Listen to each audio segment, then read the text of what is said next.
कमीना ससुराल पार्ट 2। दोस्तों, अब तक आपने देखा कि शुभी अपने परिवार के साथ सोनीपत में रहती है। उसका बेस्ट फ्रेंड मोहित उसे छुपके छुपके प्यार करता है पर कह नहीं पाता, और शुभी और प्रेम की प्रेम कहानी फुल स्पीड पर चल रही थी। पर अचानक शुभी के पिता ने उसका रिश्ता बम्बई के रोहित के साथ करा दिया। रोहित, उसकी माँ और उसके पिता शुभी को बहुत परेशान करते हैं। एक दिन सोनिया जी ने किसी को घर बुलाया था, पर जब शुभी उससे मिली तो उसके होश ही उड़ गए। अब आगे क्या हुआ शुभी, तुम ऐसे क्यों खड़ी हो गई हो? नहीं मम्मी जी, कुछ नहीं। इसे तो तुम जानती होगी ना? हाँ। अरे मेरा मतलब है कि ये भी तो सोनीपत से ही है। छोटा शहर है तो मुझे लगा कि तुम दोनों एक दूसरे को जानते ही होगे। जी आंटी, हम एक दूसरे को बहुत अच्छे से जानते हैं। हम लोग साथ में ही पढ़ते थे कॉलेज में। शुभी, कैसी हो? बहुत बदल गई हो तुम। जिस अतीत को शुभी भुलाने की कोशिश करती हर रात को, वही अतीत उसके सामने आ खड़ा था। वो समझ ही नहीं पा रही थी कि वो करे तो क्या करे। रोए, हंसे, उसे कहे कि तुम मुझे भगाकर लेकर क्यों नहीं गए, पर वो मौन खड़ी रही। अपने आप को संभालने के बाद वो चाय नाश्ता देकर अंदर चली गई, पर उसके मन में जहाँ एक तरफ खुशी थी, वहीं दूसरी जगह घबराहट। आखिर क्यों आया होगा प्रेम वहाँ? तभी उसे एक मैसेज आता है। 5 मिनट के बाद दूध लेने के बहाने नीचे आ जाना। वो नीचे जाती है और शुभी, मैं यहाँ हूँ। चले जाओ यहाँ से। आखिर इतने समय बाद तुम आए ही क्यों? और तुम मेरी सास को कैसे जानते हो? काम के सिलसिले में उनसे जान पहचान होगी, फिर पता चला कि वही तुम्हारी सास है, तो दोस्ती और बढ़ा ली और यहाँ चला आया। मुझे हग नहीं करोगी क्या? ये सुनते ही शुभी जोर से उसके गले लग जाती है और रोने लगती है। मैं मानता हूँ शुभी कि मैं उस समय तुम्हारे लिए स्टैंड नहीं ले पाया, पर देखो अब मैं यहाँ हूँ तुम्हारे सामने, तुम्हें लेने आया हूँ। अब ध्यान से सुनो। और प्रेम और शुभी भागने का प्लान बनाते हैं। अगले दिन प्लान के मुताबिक शुभी सबके खाने में नींद की गोली मिलाकर डाल देती है, जिससे सभी घर वाले सो जाते हैं और प्रेम शुभी को लेकर भाग जाता है। वो पास ही के एक ट्रेन में बैठ जाते हैं।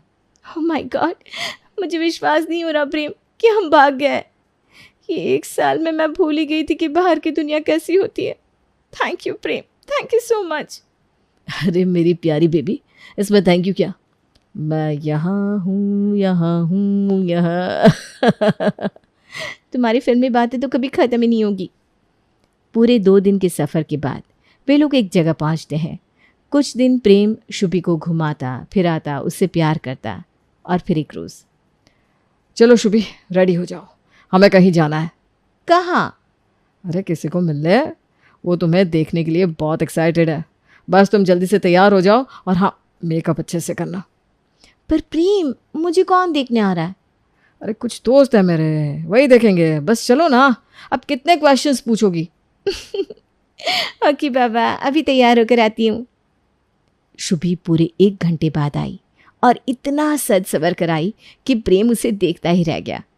कुछ मिनट देखने के बाद वो उसे कहता है, शुभी, पल्लू थोड़ा सा नीचे कर लो ना। ये क्या कह रहे हो प्रेम? अरे ये ट्रेंडिंग है शुभी, मुंबई में रहकर ट्रेंड्स भी नहीं सीखे क्या तुमने? मुंबई सुनकर जैसे शुभी को फिर से एक धक्का लगा। वो पुरानी चोटें फिर से हरी हो गई, पर अपने आप को संभालते हुए उसने प्रेम की बात मान ली। रेडी, चले चले। थोड़ी दूर ड्राइव करके प्रेम शुभी को एक पुराने टूटे सुनसान से घर में ले जाता है। प्रेम, ये क्या मजाक है? ये कैसे जगह लेकर आए हो? सुनो, मुझे ना ऐसे मजाक बिल्कुल पसंद नहीं है। 2 मिनट रुक जाना। जब देखो कचर कचर कचर चलता रहता है, तेरा मुंह बंद कर। चुप, एकदम चुप। ये सुनकर शुभी घबरा जाती है और शांत हो जाती है। कुछ देर बाद कुछ आदमी आते हैं। उसमें से एक मुखिया जैसा दिखने वाला आदमी आता है और पास ही के एक आराम कुर्सी पर बैठ जाता है। यही है वो लड़की? जी बॉस। ठीक है, थोड़े मार्क्स है शरीर पर ठीक है। इसके हुए 50,000 रुपये। अब तो शुभी को चक्कर आने लगे। वो समझ ही नहीं पाई कि ये क्या हो रहा है। 50,000? चल क्या रहा है ये? ओ, तो ये जुबान वाली लड़की है। आ लड़की, तुझे गूंगी गुड़िया बनकर रहना है, समझी? ज्यादा कुछ बोलना नहीं है, बस जैसा कहा जाए वैसा करे। हाँ। शुभी प्रेम की ओर देखती है। हैरानी से, परेशानी से, कई सवाल थे उसके मन में, पर प्रेम तो जैसे उसे देख ही नहीं रहा था। वो अपने पैसे लेकर चला जाता है और शुभी को वहीं छोड़ जाता है। प्रेम, क्यों किया तुमने ऐसा? एक नरक से उठाकर तुमने मुझे दूसरे में क्यों फेंक दिया? मैंने कुछ नहीं किया। अगर कुछ जानना है ना तो अपनी सास से पूछो, उसी ने मुझे बुलाया था और ये डील फाइनल की। तुम्हारा वो शेयर मार्केट वाला पति वो खुद ये काम कमीशन पर करता है। अब तुमसे दहेज लेकर और मुझसे कमीशन लेकर वो जा रहा है अपने लिए नई लड़की लेने। और ये कहकर प्रेम चला जाता है। वहीं शुभी उधर ही धम से गिर जाती है। 1 हफ्ता हो गया था इस बात को। शुभी की आंख खुली किसी की जोर से लात मारने से। वो जैसे ही उठी उसे पूरे शरीर में दर्द महसूस हुआ। वो देखती है, बहुत कम रोशनी थी और वहां पर वही सौदा करने वाला आदमी था। चल, उठ गई ना 1 हफ्ते बाद? अच्छा है, वैसे तो जिस काम के लिए तुझे खरीदा था उसमें तो तू बेकार निकली। तो हम तुझसे या तो सड़क पर भीख मंगवाएंगे या किसी के घर नौकरानी बना देंगे। और हाँ, ज्यादा चालाकी नहीं, समझी? जी। ये कहकर वो आदमी चला जाता है, पर उसके अंडर में काम करने वाले लोग शुभी पर कड़ी नजर रखते। ना वो उसे खाने को देते, ना पहनने को।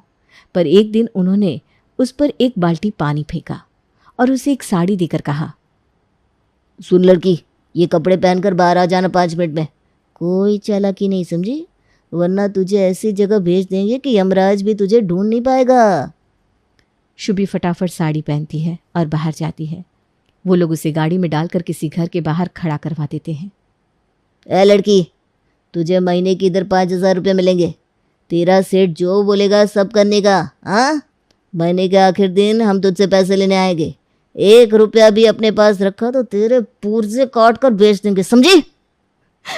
नहीं, मैं सब करूंगी, पर मुझे जाने दीजिए प्लीज। आप सब ले लेना। हाँ, अब आई ना लाइन पर।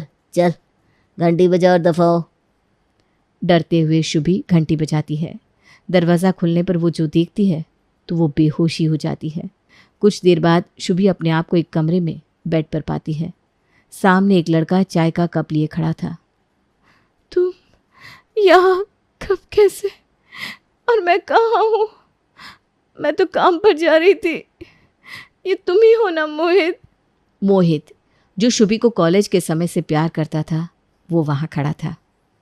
शुभी, मैं ही हूँ, मोहित। तुमने जब बेल बजाई और मैंने दरवाज़ा खोला तो तुम बेहोश हो गई थी।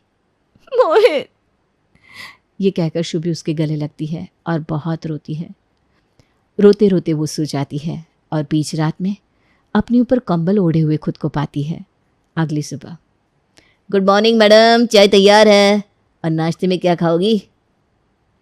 साहब आप हटिए, ये मेरा काम है, मैं करती हूँ। बस मेरी पगार से कल के पैसे मत काटना। शुभी, ये तुम, 1 मिनट, तुम यहाँ मेड बनकर आई हो? तुम्हें यहाँ मेड की जॉब लगी है? हाँ साहब। शट अप शुभी, एक तो ये साहब साहब कहना बंद करो। यहाँ बैठो और मुझे शुरू से बताओ क्या हुआ है तुम्हारे साथ। क्या बताऊं मोहित, मैं पागल थी जो प्यार में फंस गई। पर सबसे बुरे तो मेरे माँ बाप है। भारत में अक्सर लड़कियों की जिंदगी जेल जैसी हो जाती है। माँ बाप को बस चकाचौंध दिखती है और बिना कुछ जाने, बिना कुछ समझे अपनी बेटी, नहीं, अपने बोझ को वो अपने सर से हटाकर किसी और के सर मर देते हैं। मोहित, मैं प्रेम के साथ रिलेशनशिप में थी। ये बात जब पापा को पता चली तो उन्होंने मेरे लिए रिश्ते देखना शुरू किया। उन्हें ये परिवार मुंबई का मिला तो सोचा कि बेटी को तो बड़े शहर भेजेंगे, साथ ही उनका शहर में आना जाना आसान हो जाएगा। और बस ये सोचकर मेरी शादी करवा दी। मेरा पति शेयर मार्केट का कहकर घर पर रहता था। निठल्ला था वो। दिन भर गंदी पिक्चरें देखना, लड़कियों से बात करना, सिगरेट दारू पीना, बस यही उसका काम था। मेरा ससुर मुझे यूज करता था और मुझसे चुप ऐसे कहता था। और इस सब में सबसे घटिया मेरी सास थी। वो प्रेम को पहले से जानती थी, उन्होंने मुझे उसे दे दिया। मोहित ने फिर से मेरी लाइफ में आकर मुझे भाग जाने को उकसाया और मुझे 50,000 में बेच दिया। क्योंकि मेरे शरीर पर मार्क्स थे तो मुझे वो धंधे पर बिठा नहीं सके। तो या तो मैं मेड बन सकती थी या सड़क पर भीख मांग सकती थी। किस्मत ने थोड़ा साथ दिया और मुझे मेड बना दिया उन्होंने। बस यही है मेरी कहानी। मेरे ससुराल वालों ने तो खुद मुझे बेच दिया और मेरे मायके वालों से मैं बात भी नहीं करना चाहती। हाँ प्लीज मुझे इस काम पे रहने देना। ये सब सुनकर मोहित भी रोने लगा। वो खुद को रोक नहीं पाया और रोते हुए उसने शुभी को गले लगा लिया। मुझे माफ कर दो मोहित, प्रेम अच्छा लड़का नहीं था। मेरी शादी के समय हम भागने वाले थे, पर उसने तो मेरे भाई को पहले से पटा कर रखा था। इसीलिए मेरे रिश्तेदार मुझे पकड़ कर वापस ले आए। आई एम सॉरी मोहित, मुझे तुम्हारी बात मान लेनी चाहिए थी। तुमने कहा भी था कि वो अच्छा लड़का नहीं है, पर मेरी आंखों पर तो प्यार की पट्टी बंधी हुई थी। शुभी, प्रेम की एक ऐसी सच्चाई थी जो मैं जानता हूँ, इसीलिए मैं तुम्हें उसके पास नहीं देखना चाहता था। प्रेम सोनीपत से है भी नहीं, वो तो कोई और छोटे गांव से है। अरे उसका तो नाम प्रेम है ही नहीं, उसका नाम अरविंद है। बचपन से ही उसे जल्दी पैसा कमाना था। वो मेरी कजिन सिस्टर रोहिणी से प्यार करता था, पर रोहिणी को वो पसंद नहीं था। तो एक दिन एक झगड़े के बीच प्रेम ने उसे इतना मारा कि उसकी मौत हो गई। वो गांव से भागकर सोनीपत आया था।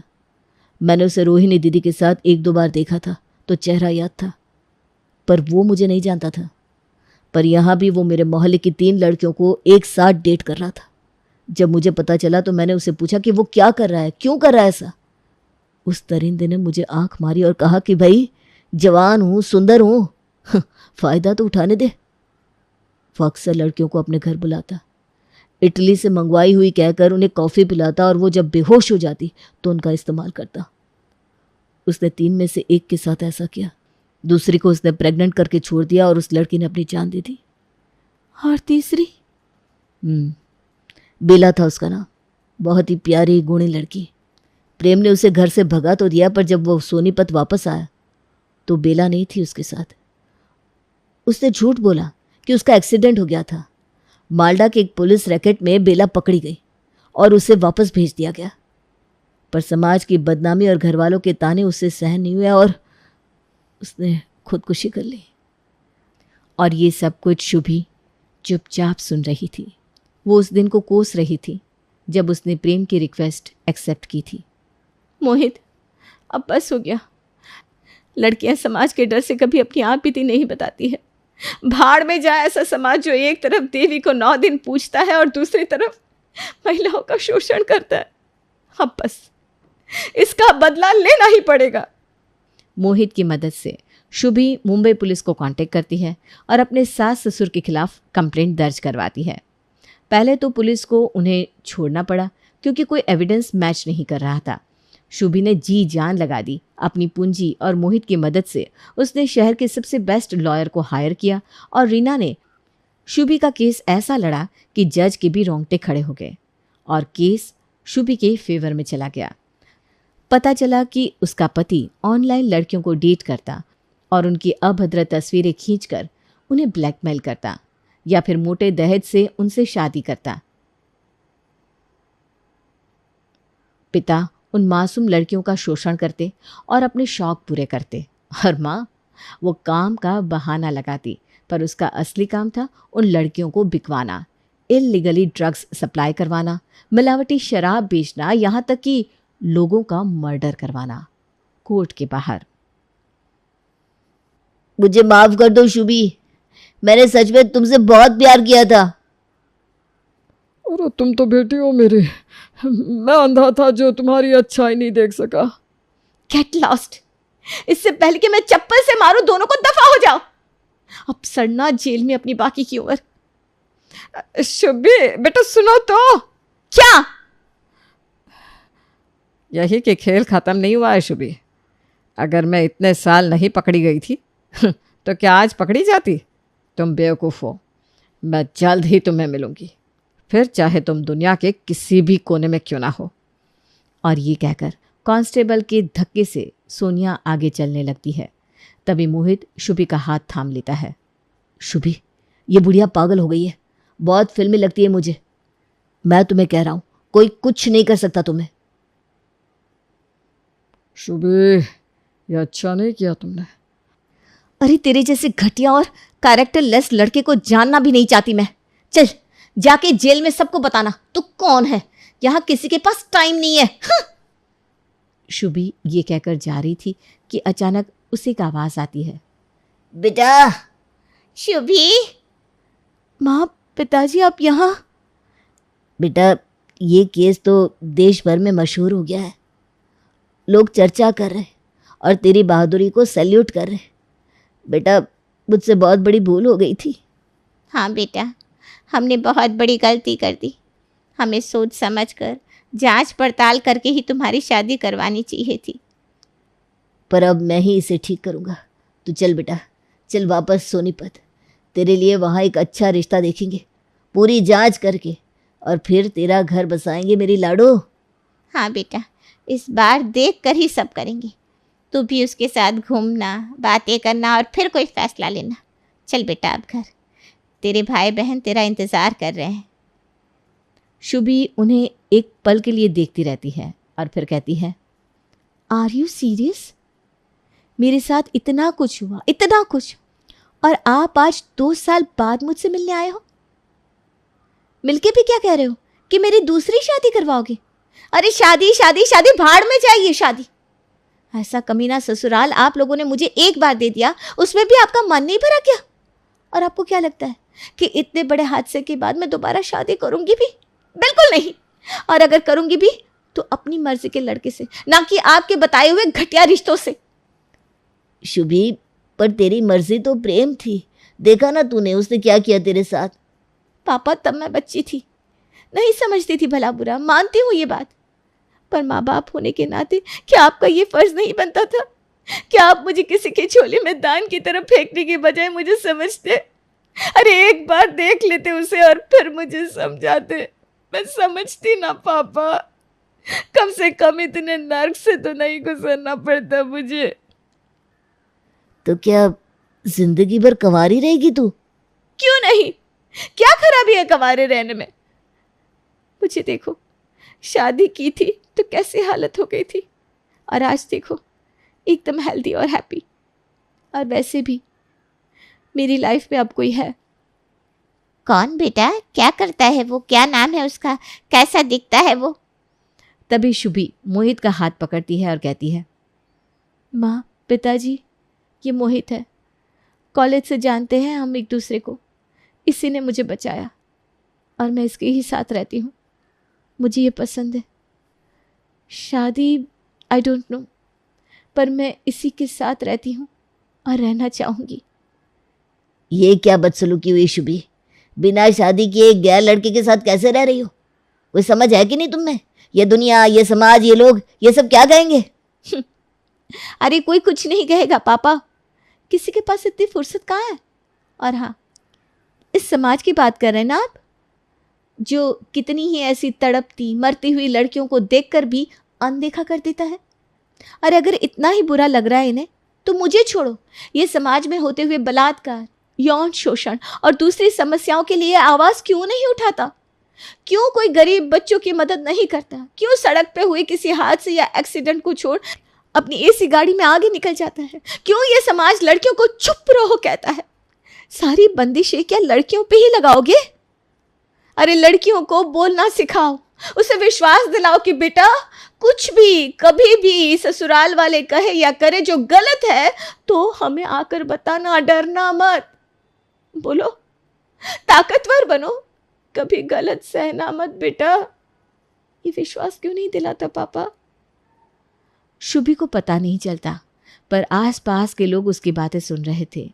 लोग जो अब तक वहां कोर्ट का फैसला सुनने के लिए आए थे एकदम चुप हो गए थे। एक सन्नाटा था। शुभी ने आज 200 लोगों को अपनी बात सुनाई। अब लोग शुभी को अपना आइडल मानने लगे थे। उसके इंटरव्यूज़ और पॉडकास्ट में वो सबको अपने हक के लिए आवाज़ उठाने की प्रेरणा देती। और वो मोहित के साथ स्विट्ज़रलैंड शिफ्ट हो गई थी 2 साल बाद। मोहित चलो ना, आज बर्फ का मज़ा लेते हैं, बाहर चलते ना। हाँ हाँ चलो। दोनों पार्क में चल ही रहे थे। मोहित कुछ आगे चला गया और शुभी जूते की लेस बांध रही थी कि अचानक किसी ने उसकी पीठ थपथपाई। शुभी मुड़ी और क्यों? कहा था ना मैंने कि मैं आऊंगी।